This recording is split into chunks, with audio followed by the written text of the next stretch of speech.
전도서 1장 1절에서 5절 말씀입니다. 다윗의 아들 예루살렘 왕 전도자의 말씀이라. 전도자가 이르되 헛되고 헛되며 헛되고 헛되니 모든 것이 헛되도다. 해 아래에서 수고하는 모든 수고가 사람에게 무엇이 유익한가? 한 세대는 가고 한 세대는 오되 땅은 영원히 있도다. 해는 뜨고 해는 지되 그 떴던 곳으로 빨리 돌아가고. 할렐루야. 오늘 말씀은 인생의 참된 의미라는 말씀으로 우리가 은혜를 얻고 돌아가고자 합니다. 다 같이 한번 서로 인사 나눕시다. 은혜 받고 승리하며 돌아갑시다.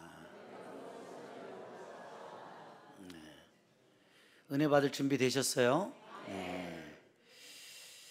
여러분, 성경 잠언에는 하나님께서 사람을 가르치실 때 꿈이 없는 백성은 망한다 이렇게 가르쳐 주셨어요. 사람은 각자마다 꿈이 있어요. 여러분들도 분명 꿈이 있습니다. 그래서 사람은 태어나서 인지할 수 있는 나이가 되는 시점부터 사실 한 60까지는 자기가 원하는 그 꿈을 향해 또 여러분들이 최선을 다해 인생을 살아가게 되어 있습니다. 그러나 이 꿈이 정말 꿈으로 끝나는 사람이 있고 그 꿈이 정말 현실로 이루어지는 사람이 있거든요. 여러분들이 잘 아는 그 문학가인 이 도스토옙스키가 그 책에 이렇게 기록을 했어요. 이 꿈을 추진하는 힘은 이성이 아니라 욕망이고 두뇌가 아니고 가슴이다. 사람마다 꿈을 가로막는 어려운 상황이 있다고 말했습니다. 사람마다 제각기 자기들의 꿈을 이루지 못한 것을 때로는 환경, 또한 나이, 또한 돈, 사람, 부모를 탓하게 된다. 그러나 가장 중요한 것은 꿈을 꾸는 사람의 태도에 따라 인생이 바뀌어지게 된다. 그 꿈을 이루려는 목적과 이유가 분명한 사람은 그 앞에 있는 장애물을 모두 극복하고 자신의 꿈을 키운다. 꿈을 이루지 못하는 것은 이성적으로는 분명히 꿈을 꾸며 무엇인가를 해야 한다는 생각은 하지만 실제적으로 그것을 이루려는 욕망은 없다. 우리는 흔히 이 욕망을 나쁜 것으로 이해하며 욕망을 버리라고 한다. 그런데 이 표준 국어 대사전에 따르면 욕망이라는 뜻은 부족을 느끼며 무엇을 가지거나 누리고자 하는 탐함, 그런 마음으로 정의를 내려놨습니다. 욕망이 절실하면 체면도 고생도 어떤 어려움도 여러분들이 불구하고 이겨낼 수 있다는 것입니다. 그러니까는 이 꿈을 쫓는 사람들은 그 꿈을 이루기 위해서 자기의 체면도, 그렇죠? 자기의 어떤 환경의 여건도 극복해낼 수 있는 그 열망과 열정, 용기가 있다는 것이죠.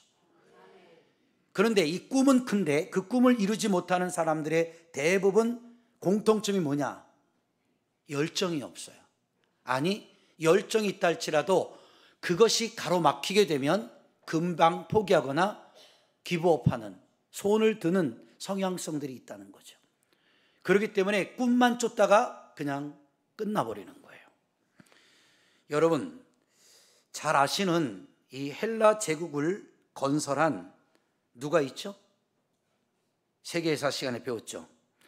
헬라 제국을 건설한 사람이 누굽니까? 알렉산더입니다. 알렉산더. 좀 아셔야 돼요. 알렉산더가 이 헬라 제국, 이 그리스 제국을 건설하는데 이 알렉산더를 그냥 왕으로 하지 않고 대왕으로 불러요. 알렉산더 대왕. 아주 큰 왕이죠. 근데 이 사람이 대왕이 되는 게 몇 살이에요? 21살에 됩니다. 약건의 나이에. 20살, 만으로 20살에 이 그리스 제국을 건설하고 대왕이 되거든요. 그리고 세계를 주름잡게 됩니다. 그런데 그가 아주 어렸을 때 왕자로 있을 때 그의 스승이고 가정교사가 있었어요. 그가 누구냐면 철학자 아리스토텔레스였습니다. 그 아리스토텔레스가 이 알렉산더를 왕자 때부터 교육을 시켰는데 그 자서전에 그대로 기록된 걸 제가 옮겨와 봤어요. 이렇게 알렉산더와 아리스토텔레스가 스승과 제자 사이에 대화를 나눈 내용입니다. 왕자님께서는 왕이 되시고 나면 무슨 일을 하시겠습니까? 질문을 던져요. 그랬더니 저는 이 그리스를 세우고 그리스를 통일하겠습니다. 어린 나이에 그런 야망을 품습니다. 그 이후에는 무슨 일을 하시겠습니까? 소아시아를 정복하겠습니다. 그 뒤에는요, 팔레스타인과 이집트를 점령할 것입니다. 이 어린 왕자는 이미 세계 제파를 꿈을 꾸고 있었던 거예요. 그 어린 나이에. 그 뒤에는요, 페르시아와 인도에까지 손을 닿게 할 것입니다. 그리고 인도까지 점령할 것입니다. 인도 점령이 끝나면 무슨 일을 하시겠습니까? 그러자 그때 이렇게 말합니다. 그때쯤이면 저도 죽겠죠.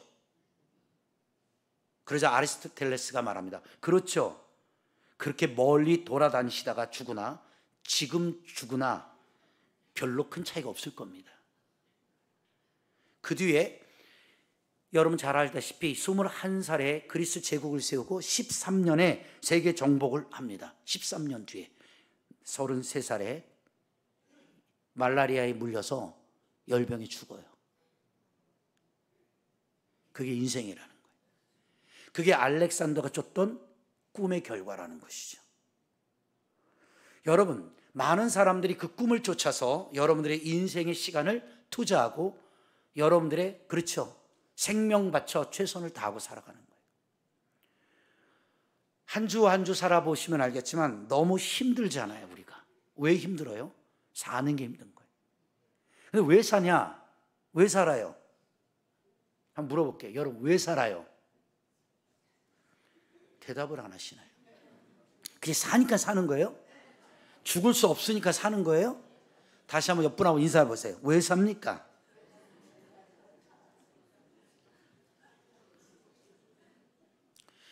여러분 솔직히 해서 예전에 여러분의 꿈이 있었다니까요. 그 꿈을 쫓으며 살았다니까.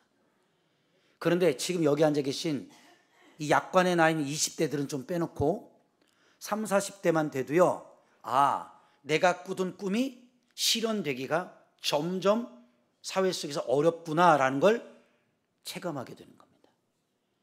그래서 여러분들이 인생살이가 만만치 않고 녹록하지 않다는 것을 스스로들이 깨닫는 거예요.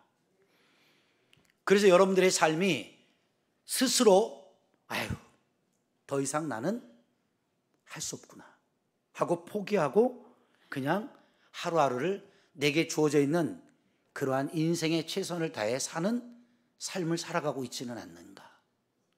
우리가 한번 생각해 봐야 되는 거예요. 그 꿈을 쫓아서 꿈을 이루는 사람이 과연 몇 %가 될까요? 그런데 성경은 우리에게 거꾸로 말하거든요. 이 꿈을 품는 자 두 가지 종류로 얘기합니다. 하나는 자기의 욕망의 꿈을 꾸는 자, 그 욕망의 꿈을 이루려고 하는 자가 꿈을 꾸는 자가 있고요. 두 번째로는 요셉과 같이 하나님이 제시하는 믿음의 꿈을 꾸는 자들이 있어요. 꿈이라는 단어는 동일하지만 꿈을 꾸는 자의 태도와 그의 인생이 달라지는 사건을 성경에서 볼 수 있습니다.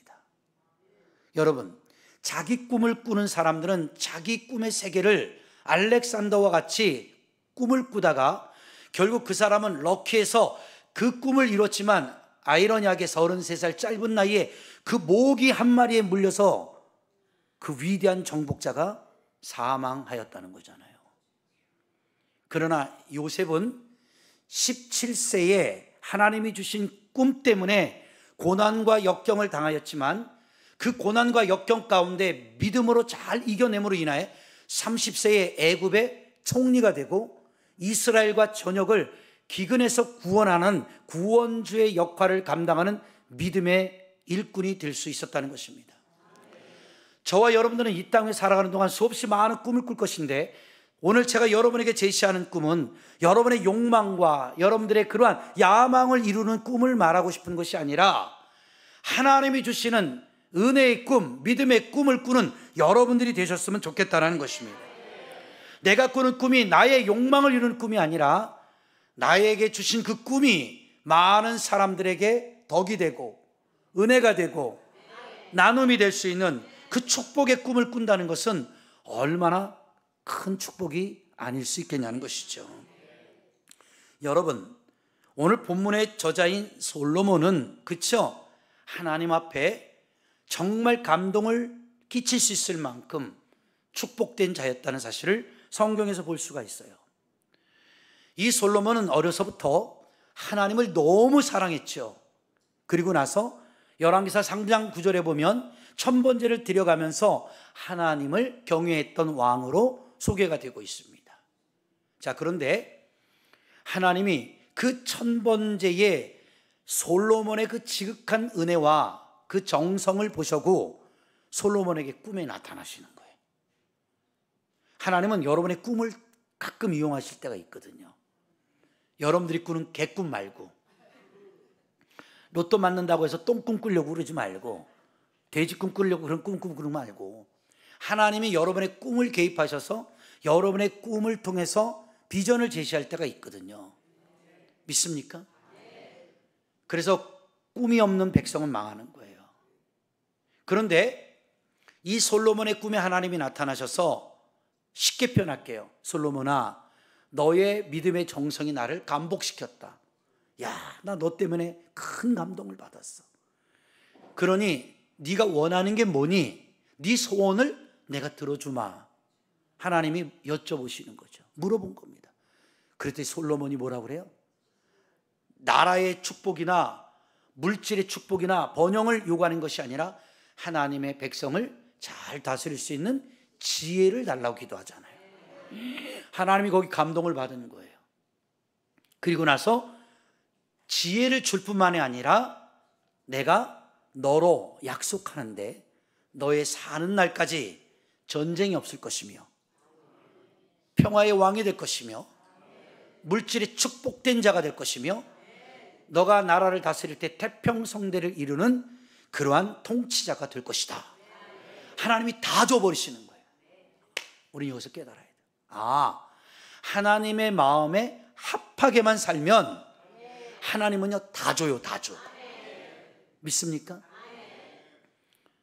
근데 여러분들은 하나님의 마음에 합한 자입니까? 여러분들이 하나님의 마음에 합하게 살려고 합니까? 그게 문제라는 거죠. 합하게 살지 않으면서 요구하는 게 많은 거예요. 그러니까 하나님도 주고 싶지만 합하지 못한 자에게 그 복의 권리를 이양해 주었다가는 어떤 일이 벌어질까요? 그 복된 권리를 가지고 여기 앉아 계신 여러분, 우리 모두 다 변질되고 타락되기 십상일 것입니다. 아니라고요? 여러분, 이렇게 믿음으로 강조했던 솔로몬이 훗날 타락해요? 타락하지 않아요? 타락하죠?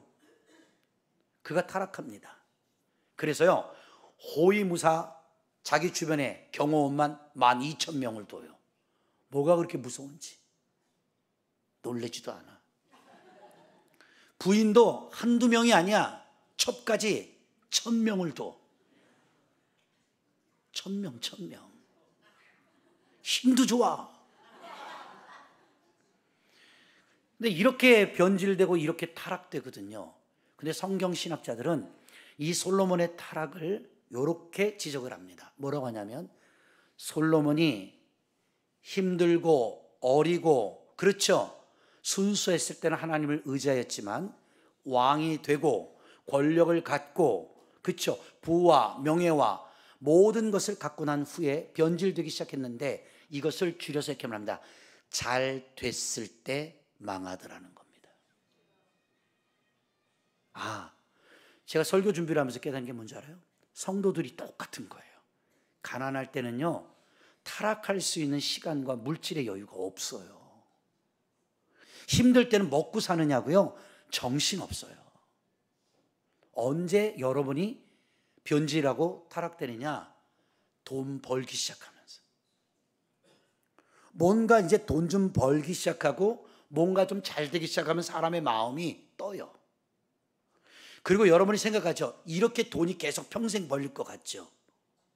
아니라는 거죠. 솔로몬의 타락을 성경신학자들이 뭐라고 지적했다고요?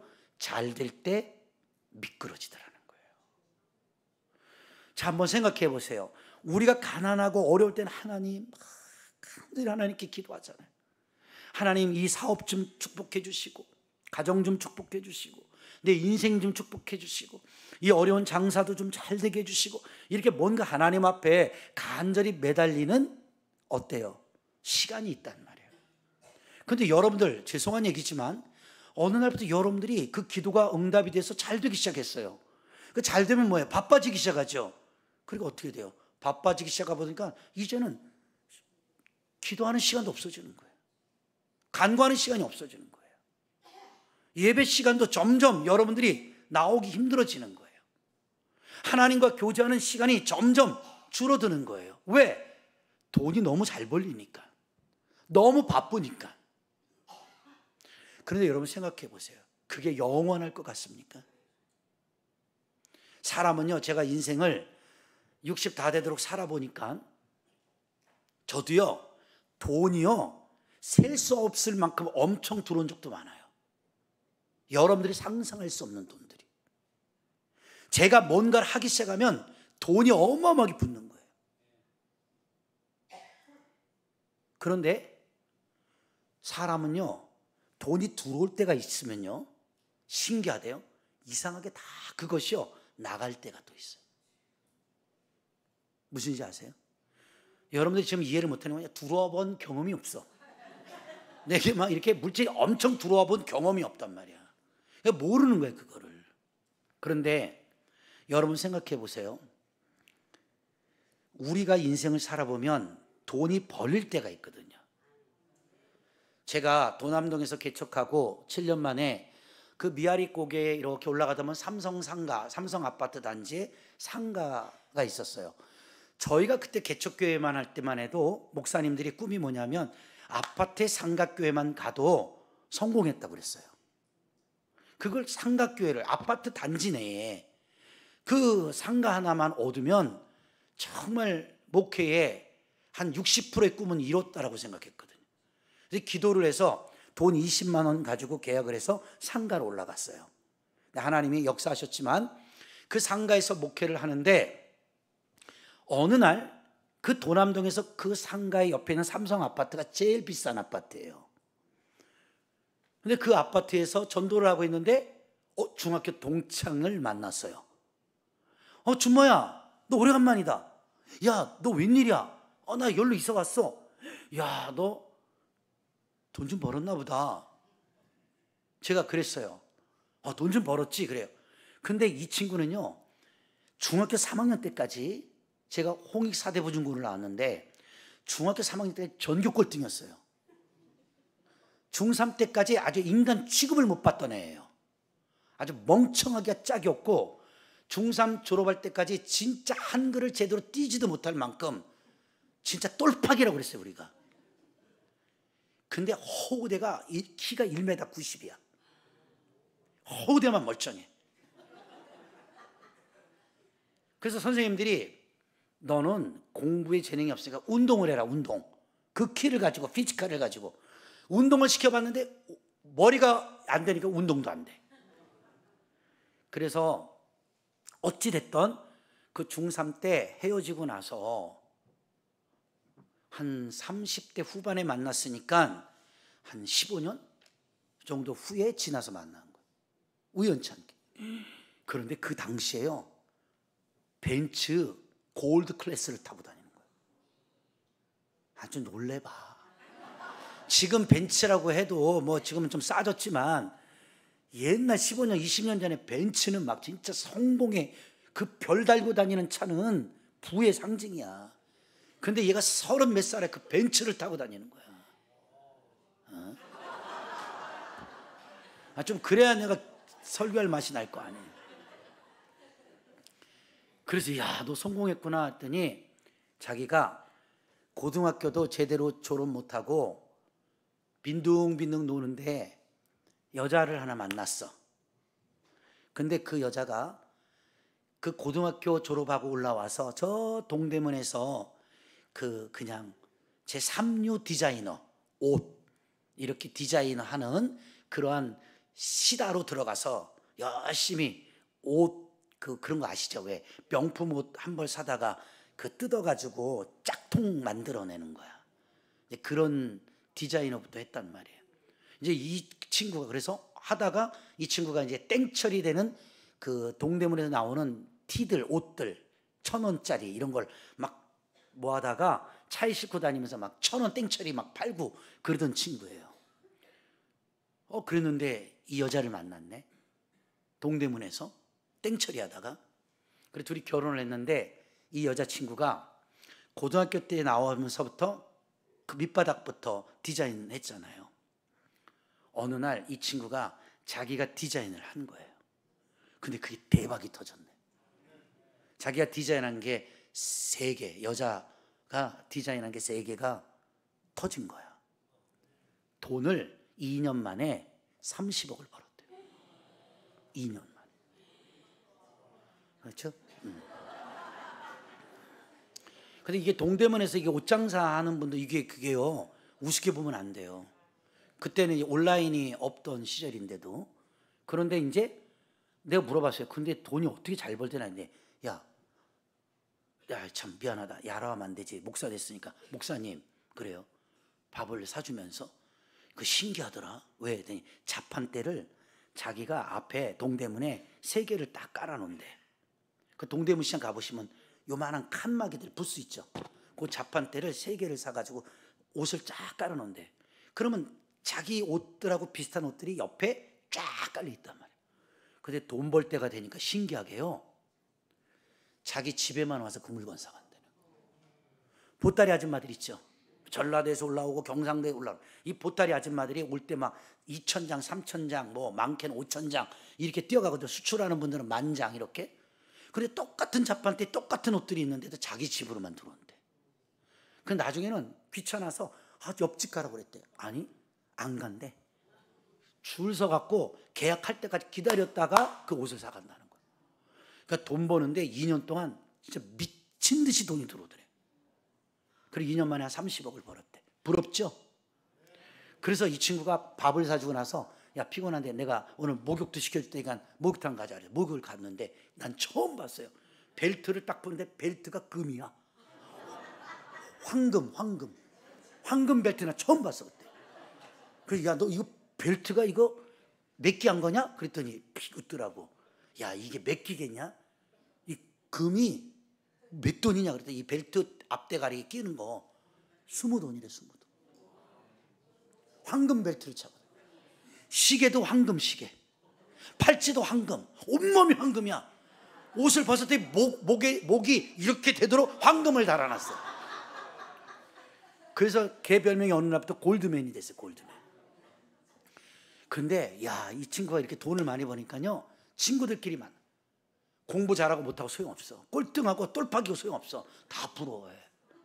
야 쟤 와 대박 났대 이랬단 말이야. 그래갖고 막 동대문에 막 이제 막 매장도 갖고요 해갖고 매장이 8개가 됐어요. 잘 나갔죠.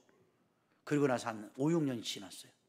길거리에서 만났는데 그렇게 멋지던 애가 황금 골드맨이 애가 초췌해졌더라고. 그래서 이제 붙잡고 물어봤더니 야 말아먹기 시작하는데 1년도 안 돼갖고 30억 벌었는데 40억이 날아가더래. 그래가지고 집이고 매장이고 뭐 다 팔아버렸대. 지금 그러더니 지금 다시 땡처리 한다는 거야. 그게 불과 5년 안에 일어난 신데렐라 병인 거야. 그러면서 그 친구가 그러더라고요. 야 돈이 올 때는 한없이 오다가 갈 때는 뒤도 안 보고 한없이 나가더래. 그게 자기가 사업을 하면서 배운 것이다 그러더라고요. 그리고 나서 4년이 더 지났어요. 그 친구들이 연락을 주자마자 둘이 이혼했대요. 빚이 감당이 안 돼가지고. 그 뒤로 지금까지 못 만나요. 안 나타납니다. 어디가 있는지. 제가 그런 걸 보면서 느낀 게 뭔지 알아요? 이게 인생 무상이라는 거예요. 여러분들이 무엇을 얻으려고 쫓고 있냔 말이죠. 그 순간 찰나예요. 찰나. 이 찰나라는 뜻이요 성경 히브리서로, 아니 히브리 말로 찾아보니까 오늘 본문에 헛되고 헛되고 헛되고 헛되니 헛되고 헛되도다 그랬잖아요. 구약 성경에만 이 헛되다라는 하벨이라는 단어가 99회가 나와요. 39권 안에 헛되다 헛되다 헛되다. 그런데 이 전도서에만 33회가 솔로몬의 입에서 나온 거예요.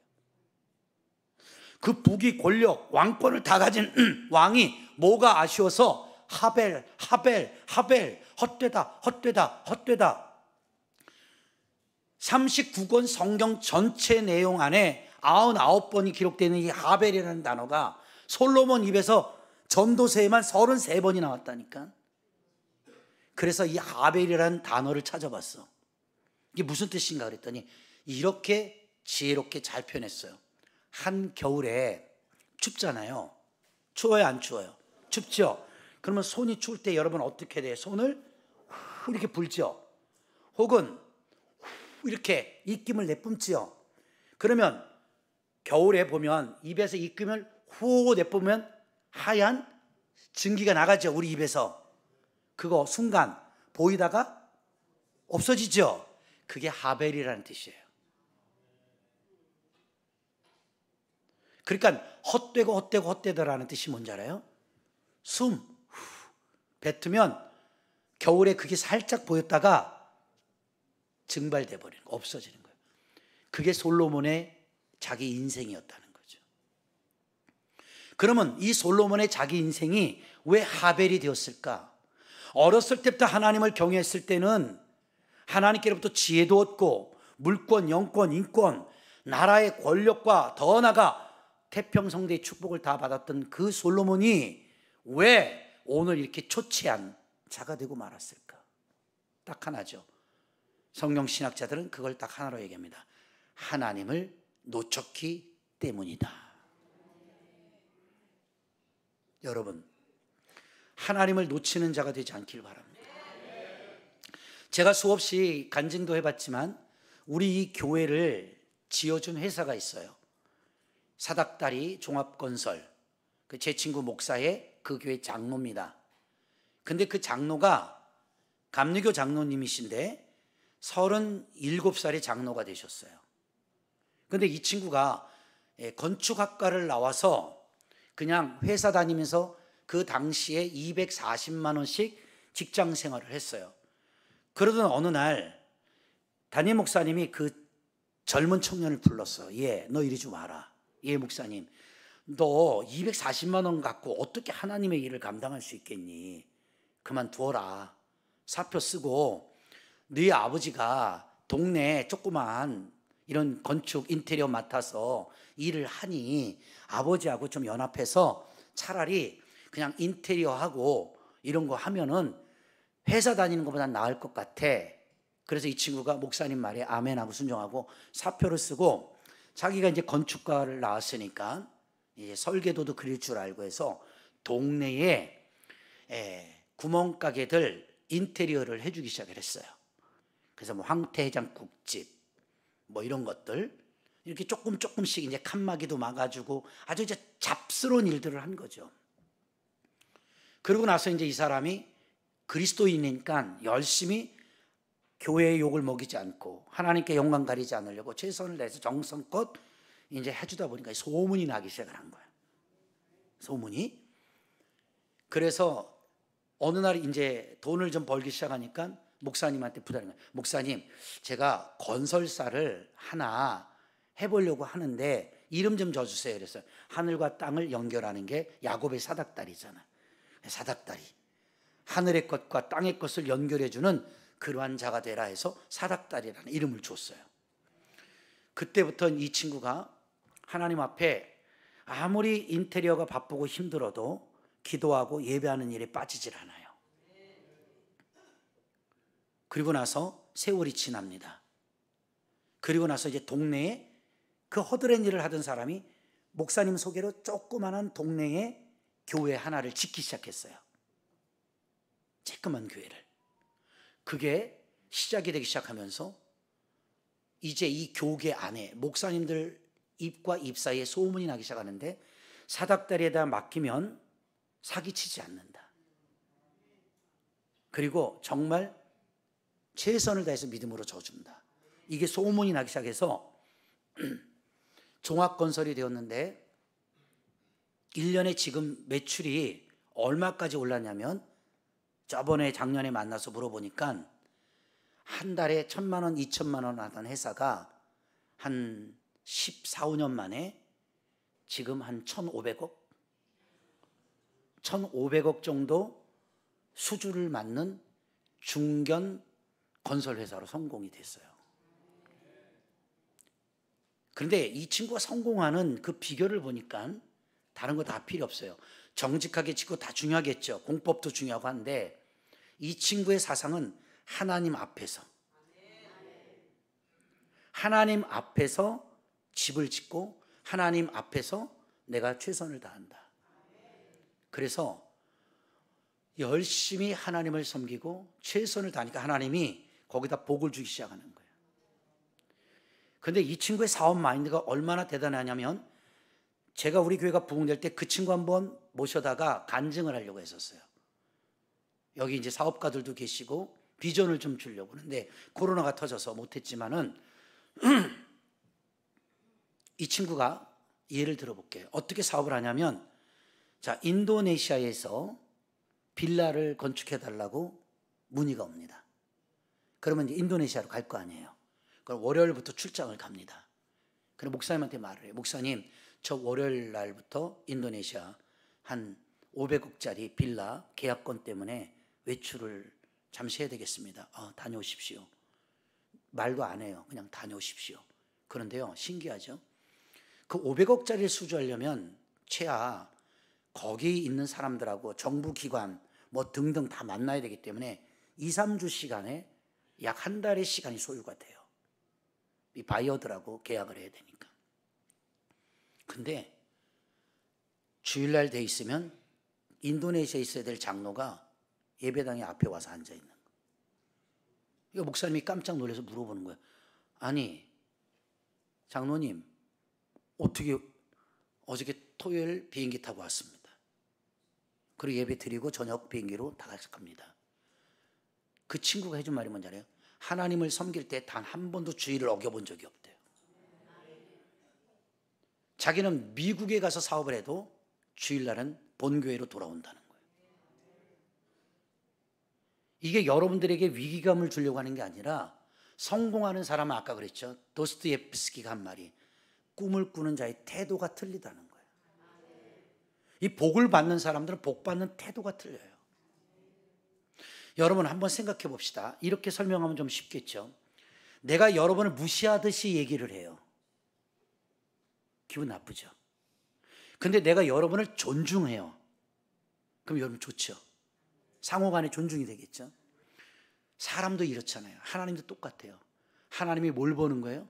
우리 중심을 보시는 거예요. 하나님 앞에 성공하는 사람들은 다 거의 똑같은 인생을 걸어갑니다. 그래서 지금까지 하나님 앞에 단 한 번도 주의를 어긴 적이 없고 하나님 앞에 11조를 떼먹인 적이 없고 하나님의 선교를 위해서 그래서 물어봤어요. 제가 거짓말 못하잖아요. 제가 우리 교회를 졌으니까 자기가 번 돈이 지금까지 얼마 정도 되냐 따지면 이것저것 다 빼면 몇백억은 벌었을 거래요. 근데 지금요 일산에서 파주에서 전세 삽니다. 그 회장이 너가 전세 살아? 그 정도 돈을 벌었는데 뭐 했는데 하나님께 다 드렸습니다. 북한 선교회에서 우리 목사님이 북한 선교의 꿈을 꾸고 있는 분입니다. 제 말이 진짜인지 거짓말인지 파주 세계로 금난교회 가보십시오. 그래서 그 교회도 그 임진강 앞에 그분이 60억 땅을 사가지고 건축해가지고 목사님 비전을 이루라고 그 비전센터를 져서 드렸어요. 교회에다 한 7, 80억 드려가지고 그 창문을 열고 제가 가봤거든요. 선교센터 북한 철책이 보여요. 임진강 건너에 맑은 날에는 거기 교인들이 와서 날마다 두 손 들고 북한을 향해 기도합니다. 그리고 그 꼭대기에 있어요. 산 꼭대기에. 그 꼭대기 올라가 보면 내려다 보여요. 이 강이, 임진강이. 거기를 해서 성도들이 북한을 복음으로 통일시켜달라고 기도합니다. 그래서 그 장로님 하나로 그 교회가 복을 받기 시작하는데 젊은이들이 무슨 꿈을 꿀까요? 하나님은 눈에 안 보여요. 그 나장로가 눈에 보이기 시작하는 거예요. 그러면서 이 청년들이 이렇게 기도합니다. 하나님, 나장로님을 뛰어넘을 수 있는 사업가가 되게 해주십시오. 그리고 저도 저 북한을 향해 복음을 전할 수 있고 저 북한에다가 교회를 10개 아니 20개를 지을 수 있는 꿈을 이루어 주십시오. 이러고 젊은 애들이 두 손 들고 임진강을 바라보면서 기도합니다. 이것이 바로 꿈을 꾸는 자들의 태도인 겁니다. 여러분들은 무슨 꿈을 꾸고 계시나요? 돈 좀 벌어서 그냥 꼴랑 건물 하나 짓고 건물주로 사는 거 그게 최고의 꿈입니까? 물론 여러분들 예수가 없는 사람들에게는 건물주가 되어보는 게 큰 소망의 꿈이 될 수 있죠. 그러나 지금 제가 말하는 꿈은 세속적인 꿈이 아니라 하나님 안에서 꾸는 믿음의 꿈을 꾸는 자들이 있다는 겁니다. 돈을 버는 목적도, 사업하는 목적도, 장사하는 목적도 하나님이 주시는 비전을 향해 꾸는 꿈을 꾸는 자들이 있다는 거예요. 믿습니까? 그래서 저도 저보다도 10몇 살 어린 친구한테 많은 걸 배웠어요. 그래서 저희 교회도 지금 선교의 꿈을 꾸고 있잖아요. 치앙마이를 향하여, 동남아를 향하여 복음의 교두보를 만들 수 있는. 그런데도 나 먹고 살기 바쁘니까 그런 선교의 가치를 못 느끼는 분들도 있어요. 여러분, 대한민국의 교회가 복을 받을 수 있었던 것은 알게 모르게 많은 선교사들과 많은 자들이 이 대한민국에다 선교원금을 보내왔기 때문에 병원도 짓고 학교도 짓고 이렇게 해서 한국이 그 많은 선교사들과 그리스도인들에 대한 희생으로 오늘날 이 나라가 복을 받았다고 저는 생각합니다. 여러분, 꿈을 꾸세요. 무슨 꿈을 꾸느냐? 거룩한 꿈을 꾸란 말이에요. 은혜로운 꿈을 꾸란 말이에요. 그 한낱 아까 얘기했죠. 후 불면 날아갈 하벨의 꿈을 꾸는 게 아니라 우리는 거룩한 하나님 나라에 가서도 이루고 갈 수 있는 그 소망의 꿈을 우리는 하나님이 선물로 주고 계신다는 거예요. 그러한 꿈을 꾸면서 그런 사업을 하시기 바랍니다. 그런 장사를 하세요. 그런 인생을 사십시오. 그 친구는 지금 이제 나이가 47 됐어요. 가끔 통화해서 물어보면 지금 건축이 어렵대요. 경제가 어려우니까. 근데 뭐라는 줄 알아요? 어렵지만 하나님 도와주신다는 거예요. 누굴 도와주느냐? 일이 없을 만하면 자기도 모르는 회장님들이 붙는데 신원 에베네셀의 회장님이 붙고 저 인천 송도의 하얏트 회장님이 붙고 그렇게 해서 야 이거 아파트 칠 테니까 리모델링 네가 이거 다 해. 생각하지 않았던 회장님들이 붙어서 준다는 거야. 이유가 뭐냐? 내가 수없이 많은 건축자들을 봐왔지만 나장로 너 같은 믿음을 가진 자를 난 본 적이 없다. 내 전 재산을 다 줘도 너는 나를 사기치지 않을 것이다. 그 정도 믿음을 신뢰를 보여준다는 거예요. 그러니까 그런 기업이 망하겠습니까? 여러분 놀라지 마세요. 이 나장로 혼자서 1년에 내는 그 헌금이 얼마인 줄 압니까? 1년에 60억입니다.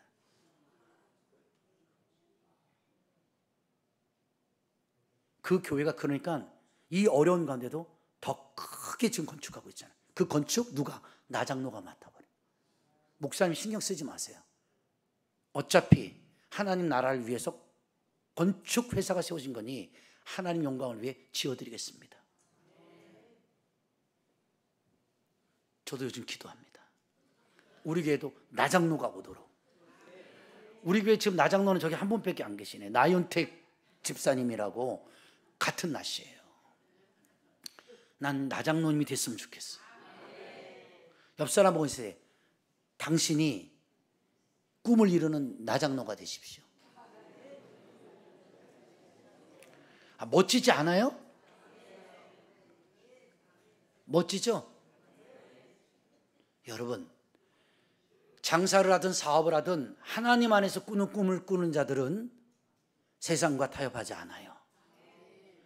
하나님과의 관계를 온전히 갖고 코람데오의 믿음을 갖고 여러분들이 인생을 살 때 내가 조그맣게 구멍가게를 시작했지만 나중에는 이렇게 큰 종합건설이 될 수도 있다는 것입니다. 여러분, 제 말이 진짜인지 아닌지 우리나라에 지금 역대의 재벌 가운데 단 한 번도 사정의 칼날을 맞지 않고 정권이 바뀌어도 타켓이 되지 않는 재벌 그룹이 있죠. 여러분은 몰라요. 말하면 알 겁니다. 대성그룹입니다. 이 대성그룹은 회장님이 장로님이십니다. 철두철미하게 세금 내고 철두철미하게 하나도 걸릴 게 없어요. 털어도 먼지가 안 나와. 그러니까 대한민국 정치 일회사에 대성그룹 회장님이 뉴스에 나오는 거 한 번 본 적이 없죠.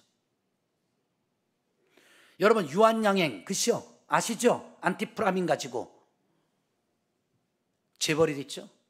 마지막 돌아가시던 모든 재산을 다 국가에 환원했잖아요. 박정희 대통령 시절 때에 이 재벌을 털었단 말이에요. 군사 정권이 죽이려고. 그걸 털다가 터는 사람들이 감동을 받았어요. 그래서 나중에 박정희가 표창장을 줬습니다. 감사하다고. 그래서 전 국민에게 쉽게 쓸 수 있는, 잘 기억나죠? 간호사, 나이팅게일 간호사 그 뚜껑, 그거 안티프라민 그거 바르면 우리 어릴 때 만병통치약인 거예요.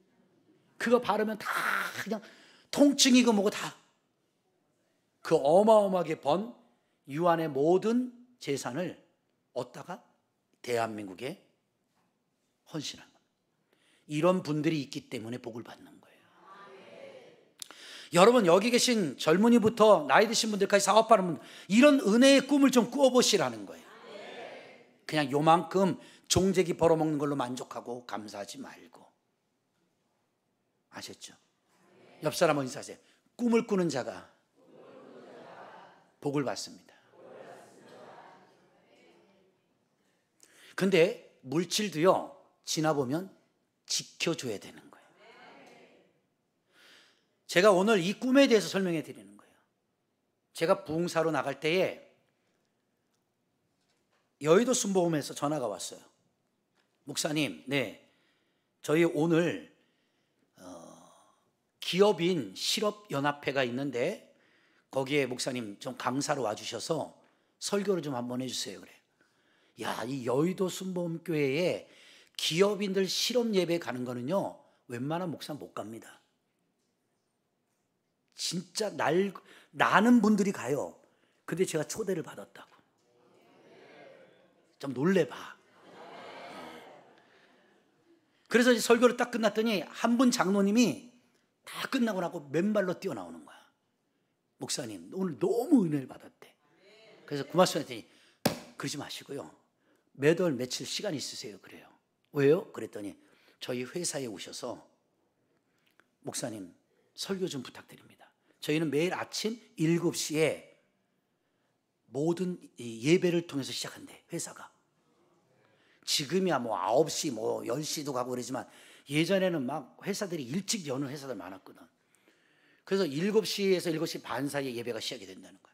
그래서 새벽기도 끝나고 갔어요. 갔는데 딱 설교하려고 쓰니까 앞에 거기에 있는 모든 간부들과 다 나와 있는데 한 300명 나와 있더라고. 근데 모니터로 전국에 모니터가 있어요. 경상도 뭐 제주도까지 그 모니터로 다 예배를 들어와요. 그게 오늘날 보는 이제 유튜브 예배 같은 거야. 들어오는데 거기서 예배를 드리는데 그분이 다 끝나고 났는데 사례비를 주고 큰 선물을 하나 주셨어요. 이게 뭡니까 장로님? 그랬더니 이게 저희 회사에서 만드는 제품입니다. 아실 분은 아실 거예요. 근데 실명은 하지 않을게요. 이게 뭐예요? 그랬더니 씨앗을 가지고 만든 보조 건강식품이야. 그러니까 예를 들어서 보면 지금 만든 현미 쌀룬 뭐 이런 거 있잖아. 그런 식으로. 그래서 이분이 너무너무 가난했대.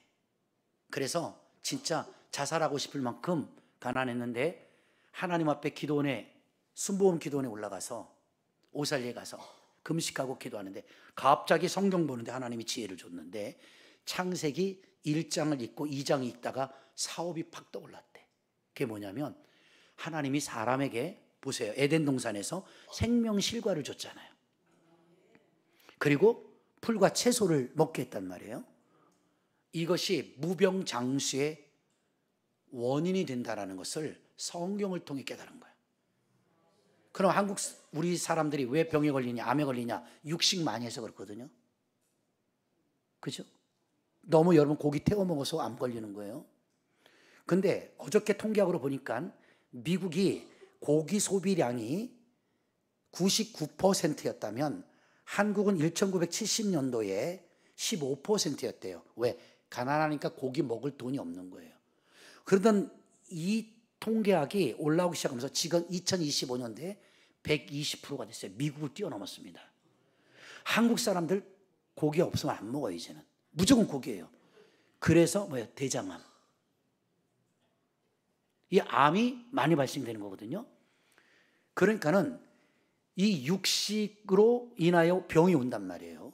그래서 이제 채소, 과일, 생명 그거를 연구하다가 씨, 생명의 씨, 모든 씨는 살아있다. 거기서 생명이 나온다. 씨를 연구해서 그 씨를 가지고 만든 거예요. 그 사람이 그거를 통해서 돈을 벌기 시작했는데 그거를 우리나라에서도 벤처마킹한 회사들이 많이 나온 거예요. 뭐 여러분 아시는 뭐 허벌라이프라든지 이런 회사들이 막 나온 거예요. 애토믹도 그런 걸 많이 했고. 근데 이분이 우리나라에서는 처음인 거예요. 그래서 저한테 줬는데 그냥 봉지에 봉지. 찢으면 그냥 무슨 깻가루 같아요. 근데 그걸 밥에다가 이렇게 타먹는 거예요. 밥에 비벼가지고. 혹은 그냥 털어놓고 물 한 잔 먹는 거예요. 근데 이걸 먹고 암이 낫고 회복이 된다는 거예요. 그분이 세계적 재벌이 됐잖아요. 그렇게 그지 같은 인생 살다가 창세기 2장 읽고 하나님이 주신 그 비전과 꿈을 쫓다가 이거구나 해서 됐는데 그 장로님이 여의도 순복음교회 장로님이래. 근데 그 장로님이 저한테 그걸 주시면서 목사님 이거 잡숫고 효용을 한번 보시라고 그러더라고요. 많아요. 기독교에 축복받은 사람. 여러분들 잘 아시는 정수기 회사 아시죠? 청원 아이스라든지 뭐 깐깐합니다. 궁진코웨이 그거 물은요 다 죽은 물이에요. 0.001의 미네랄도 없어요. 다 빼먹는 겁니다. 그 죽은 물이에요. 근데요 장경동 목사님이 와서 설교해 줬죠. 워터스 살아있는 물이에요. 세계적으로 한국 사람들 모르죠? 세계적에서 워터스 씁니다. 이렇게 기독교인들의 기업이 알게 모르게 승승장구하며 하나님께 영광을 돌리는 기업가들이 많이 있거든요. 이것이 바로 뭡니까? 하나님이 주신 꿈을 쫓는 자들이에요. 옆 사람과 인사하세요. 하나님이 주는 꿈을 쫓아보세요. 믿습니까? 우리 교회에서도 뭐 재벌까지는 아니더라도 1년에 50억씩 헌금하시는 사람도 나올 수 있다 이겁니다. 나는 그런 분이 되기를 원하시면 두 손 들고 아멘. 이야, 이런 꿈을 좀 꿔보란 말이야. 그 쪼잔하게 살지 말고 돈 많은 넣었다 뺐다 5만 원 쓰려면 생각하고 이런 인생 말고 죄송하지만 하나님께로부터 받은 복을 받아 그런 멋진 꿈을 꾸란 말이에요. 믿으시면 아멘. 지금 미국의 트럼프 대통령도 기독교인이죠. 그 트럼프 일가 얘기 들어보세요. 그 아버지가 독일에서도 뭐 아무것도 없었어요. 빈민층. 그런데 꿈을 꿨죠. 그러면서 어떻게 돼? 부동산 재벌이 되겠다. 결국 부동산 재벌이 됐잖아요. 세계 대통령이 됐잖아요. 이 꿈을 꾸는 자들에게는 하나님이 나타나시면 그 꿈을 이루는 때가 분명히 온다는 거예요. 근데 제가 오늘 왜 간증을 많이 했냐면 이 솔로몬의 꿈이 하나님 안에 있을 때는 거룩한 꿈이었는데 성공하고 나니까 잘 되고 나니까 변질되더라 이거예요. 제가 이걸 여러분 다 기억하지 못해도 괜찮아요. 여러분 잘 될 때 조심하시란 말이에요. 하나님이 도와줄 때 더 믿음 생활 바로 하세요. 하나님 뜻대로 사세요. 그러면 구멍가게가 변해서 큰 회사가 될 수 있어요. 믿으시면 하면. 옆분 손잡고 한번 희망을 주세요. 너로부터 시작될 거야. 그리고 여기 계신 부인들, 남편들 꼭 집에 가서 불러주실 때 회장님이라고 불러주세요.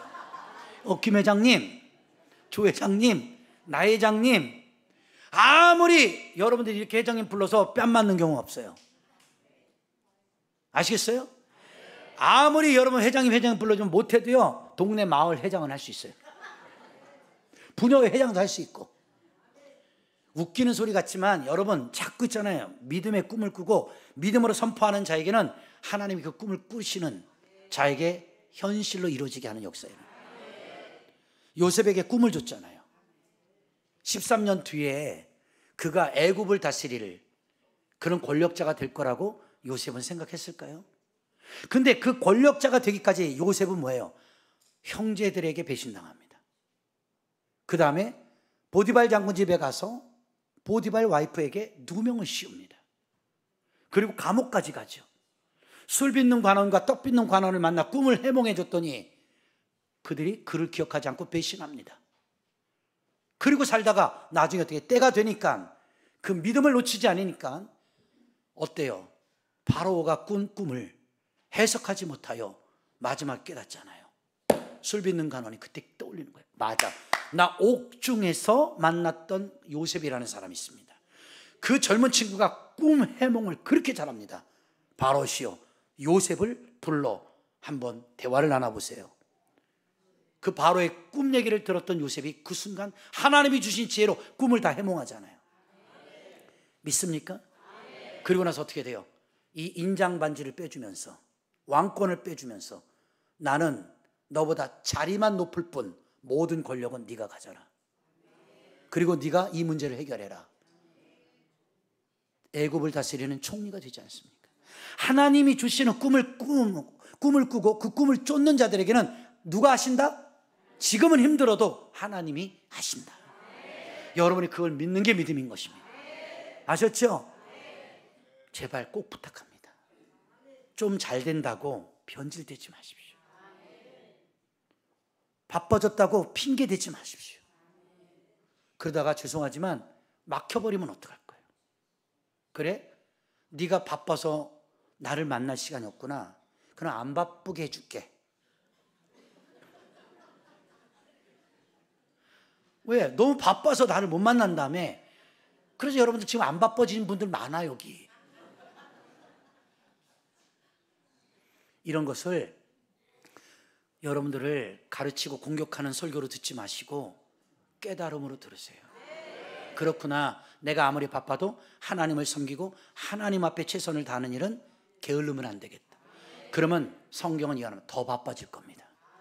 그러면서도 여러분의 믿음을 지키게 될 것이고, 그런 꿈을 이루는 자들이 나는 이 자리에서 나올 거라고 믿습니다. 젊은이들에게도 그런 꿈을 가지세요. 20대 애들 꿈이 없잖아요. 하나님에 대한 믿음이 없으니 그 꿈이 없는 거예요. 그게 될 대로 되겠지 뭐. 살다 보면 그냥 나오겠지? No.